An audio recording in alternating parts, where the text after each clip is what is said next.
안녕하세요, 촘촘보고입니다. 구독, 좋아요 해주시면 영상 만드는데 힘이 되겠습니다. 그럼 오늘도 재밌는 영상 함께 보아요. 오씨왕후는 파트 1, 4부, 파트 2, 4부로 구성되어 있습니다. 오늘 영상은 파트 1을 중심으로 정리해 보았습니다. 오씨왕후는 형사 취수온이라는 고구려 시대 문화를 통해 고구려 통틀어 2명의 왕을 통해 왕후 자리를 차지한 우희라는 여인에 대한 이야기와 고국천왕이 죽고 그 이후 왕위 찬탈을 그린 드라마입니다. 드라마를 이해하기 위해서는 그때 시대 상황을 이해해야 가능한데요. 보통의 사극이 길게 이야기를 그려가는 반면 오씨왕후는 총 8부작으로 구성되어 있어 수많은 인물들을 이해하며 이야기를 쫓아가기가 아주 바쁜 드라마입니다. 그리고 조선시대에 익숙한 우리에게 고구려 시대의 이야기가 생소할 수도 있습니다. 고구려에서는 부족으로 나라를 다스린 제가회의가 굉장히 유명합니다. 역사 시간에도 배웠는데요. 고국천왕이 왕권을 강화하기 위해 계루부, 소노부, 전로부, 순노부, 관노부로 되어 있던 부족을 동서, 남북, 중, 오부로 바꾸어 중앙집권 정책을 강하게 추진하게 됩니다. 하지만 각 부족을 다스리는 군장, 즉 대가들의 힘은 거의 왕과 맞먹을 정도로 대등한 관계였습니다. 심지어 제가회의를 통해 왕을 뽑거나 바꿀 수도 있었는데요. 고국천왕은 이런 제가회의의 힘을 자신에게로 가지고 올 방안으로 부족의 성격을 행정적 성격으로 바꾼 것입니다. 드라마에서는 북부 쪽 왕비족이 나옵니다. 왕비족은 말 그대로 왕후를 배출하는 가문으로 그 안에 5가문으로 나뉘는데요. 현재 왕후를 맡고 있는 우씨 가문과 그 밖의 등장인물로 발기의 부인 가문 좌씨, 그리고 연계 어지류, 마지막으로 명림 어루가 있습니다. 명림 어루의 가문은 우씨 가문과 맞먹을 정도로 힘을 가진 가문인 듯 보이는데요. 고국천왕이 선왕의 유언을 받들어 한나라에게 빼앗긴 고구려의 땅을 되찾기 위해 2년간 왕후에게 국정을 맡긴 사이 명림 어루는 후손이 없다는 핑계를 들어 오씨왕후를 폐하고 자신의 가문에서 왕후를 올리려고 하는데요. 드라마상에서는 매회 오프닝 시 우희와 고난무 그리고 을파소의 어릴 적 모습이 회상됩니다. 그리고 우희와 고난무의 결혼이 우연이 아닌 운명임을 보여주는데요. 실제로 2년간의 전쟁을 마치고 돌아온 고난무가 궁의 약광에게 치료를 받을 때 고난무 주변에 다수의 시녀들이 얼음을 입에 물고 왕에게 얼음 마취를 함으로 왕의 고통을 덜어주고 있습니다. 마취가 없던 시절을 감안하여 연출한 것으로 보이는 꽤나 선정적으로 그려진 이 장면에서 이 모든 것을 지켜본 왕후가 왕에게 많이 실망한 듯한 표정을 짓고 자리를 떠나는데요. 고난무는 책 쌓인 국상 을파소에게 왕후를 멀리하는 방법밖에 없냐고 묻는 것으로 보아 왕후를 멀리하는 것을 괴로워하고 왕후를 굉장히 아끼는 듯 보입니다. 하지만 오부족의 힘을 무시할 수 없었던 고난무는 명림 어루의 제의를 받아들이고자 왕후에게 멀리 떠날 것을 제안합니다. 그 제안을 하고 얼마 있지 않아 갑자기 고난무의 승하 소식이 전해지고 왕후는 우씨 가문을 지키기 위해 형사 취수온을 받아들여야 하는 상황에 처하게 됩니다. 실제 역사에서도 우씨 왕후는 고국천왕의 장례를 준비하는 대신 차남인 발기에게 찾아갔다가 다시 산산왕을 찾았다는 삼국사기 기록이 있다고 합니다. 이 드라마에서 형사 취수온은 가장 중요한 테마인데요.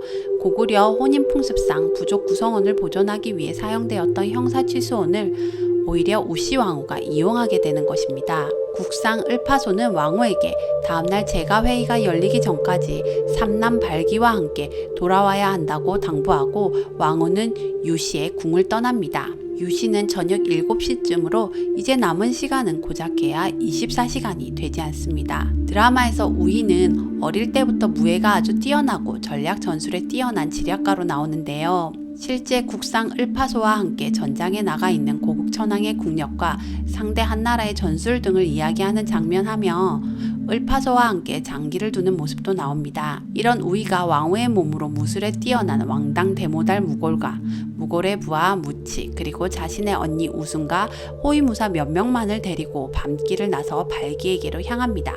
실제 역사서에는 고발기는 고난무의 형으로 나오는 부분도 있는데요. 드라마에서는 고패의, 남무, 발기, 연우, 개수 이렇게 5명의 형제로 기술됩니다. 그리고 드라마에서는 폐의는 남무에게 태자 자리를 빼앗기고 반항하다가 남무에 의해 코를 배임당하는 수모를 겪게 됩니다. 발기라는 인물은 굉장히 포악한 사람으로 그려졌는데요. 실제 삼국사기에서도 발기의 무도함 때문에 태자 자리를 남무에게 주었다라고 기록되어 있다고 합니다.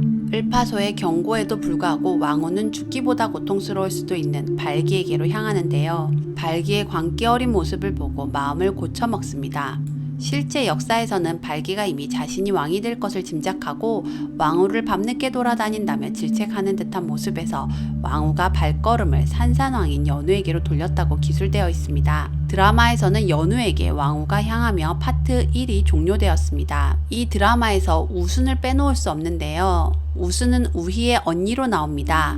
현재는 왕궁 시녀들의 수장인 태시녀입니다. 실제 왕후 자리는 우희가 아닌 우순의 것이었는데요. 고난무가 장남이 아닌 차남인데다가 북쪽에서 한나라와 전쟁을 벌이던 중 궁에서 우순에게 혼처 자리를 제안했고 이 혼처를 받지 않으면 우씨 가문이 멸망할 수도 있었기에 무조건 혼인을 해야 하는 상황이었지만 왕후를 꿈꾸던 욕심 많은 우순은 태자가 아닌 차남인 고난무와의 혼인을 결사 거부합니다. 그리고 그것을 지켜보던 우희는 언니 대신 자신이 고난무와 혼인하겠다 하여 북쪽에 있는 고난무에게로 가게 됩니다. 시간이 많이 흘러 자신의 동생이 왕후가 된 것을 보고 원래 자신의 자리였던 것을 생각한 우수는 배가 많이 아팠을 텐데요. 실제로 고난무에게 여러 번 유혹을 하나 고난무가 도통 유혹에 빠져들지 않자 삽이라는 신녀를 통해 고난무를 유혹할 미약을 받으며 대제사장 자리를 약속합니다. 하지만 그 미약을 먹은 직후 고난무는 심장에 피가 굳으며 사망하게 되고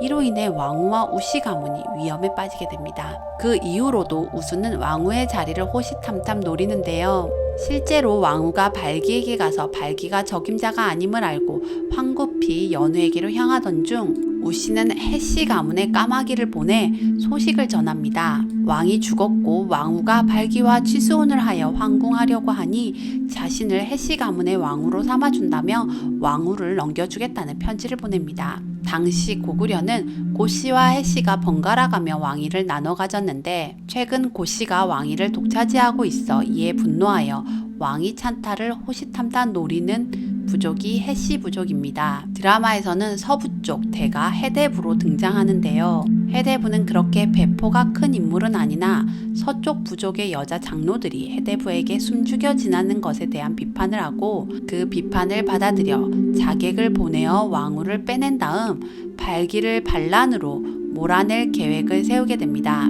드라마에서 왕후 다음으로 중요한 인물이 을파소인데요. 실제로 을파소는 처음으로 오부족 출신이 아닌 유리왕 시절 대신이었던 을소의 후손입니다. 당연히 오부족의 반대는 극심했지만 고난무는 오부족의 힘을 빼앗아야 했기에 강행하였고 을파소를 국무총리 격인 국상 자리에 앉히며 백성을 돌보게 하였습니다. 드라마에서는 고난무가 너의 일은 붓을 들어 백성을 풍요롭게 하는 것이다 라고 이야기했는데요. 실제로 을파소는 진대법을 통해 봄에 굶는 백성들에게 곡식을 대여해주는 제도를 운영하는 등 고구려의 백성들의 삶은 나아지고 왕권은 강화되며 귀족 세력을 견제하는 역할을 제대로 감당한 인물입니다. 명림 어루가 보낸 자객은 일찌감치 따돌렸지만 발기가 보낸 흰 호랑이족 뇌은과 해대부가 보낸 자객에게 동시에 쫓기는 일행들은 아직 천운이 닿지 않았는지 왕후를 생포하여 잡아가야 하는 내음에게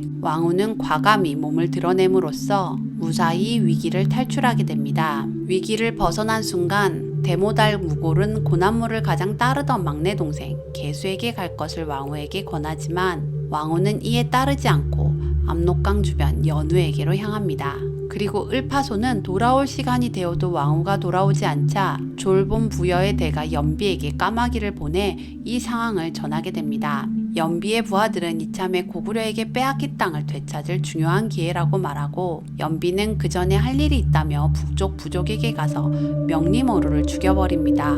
그리고 나머지 왕비족의 충성을 맹세받는데요. 신녀 사비는 왕이 전장에서 승리할 날짜를 점치는 역할을 맡았는데요. 세 개의 별인 자미성의 빛이 사라지고 있음을 예언합니다. 그 별 중 하나는 을파소이고 하나는 왕후인데요. 그리고 하나의 별이 누구인지 모른다고 이야기합니다. 마지막 장면에서 신녀 사비는 굉장히 괴로워하는데요. 마지막 남은 별이 자신을 말하는 건 아닌지 모르겠습니다. 그럼 파트 2에서 돌아오겠습니다.